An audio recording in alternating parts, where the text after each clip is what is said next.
আরেকজনের বউ আরেকজনের সাথে ধরা পড়ছে, বিয়ে পড়া দিব। আরে বেটা তুই আরেকজনের বউ কেমনে বিয়ে পড়াবি বেটা? বদমাশ, এটা দিয়ে বিচার? তুই ধর্ম বুঝুস না? তোর বাসায় কোরআন নাই?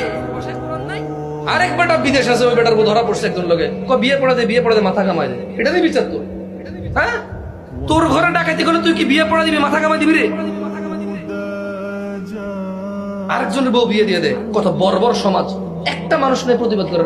এটা আবার ভিডিও করে ইন্টারনেটে ছাড়ে, আবার বলে যে একবার ঠিক বিচার হয়েছে নাকি বিয়ে পড়াই দেবো। আরে বেটা, হেতে যা করার জন্য এই জায়গায় জেনা করার জন্য উঠছো, তুই বিয়ে করা দিলে তো তার আকাঙ্ক্ষা আরো পূরণই করলি। তুই আরেক বেটার বউ বিয়ে কেমনি বিয়ে দিবি রে? মানুষ মারা গেলে তো ইদ্যুৎ পালন করে 3 মাস 10 দিন, 4 মাস 10 দিন ইদ্যুৎ পালন করে। ওই জায়গায় আরেকজনের বউ কেমনে বিয়ে দিস? ওই বেটা তালাক দিলে তো বেটা ইদ্যুৎ পালন করতে হবে, মানে তারপরে যে বিয়ে। আজকে ধরা পড়ছে, আজকে বিয়ে পড়াই দিচ্ছে। তো নিকৃষ্ট হয় নাকি সমাজ? একটা দেশের মানুষ এত আবর্জনা কিভাবে, এত আবর্জনা কিভাবে?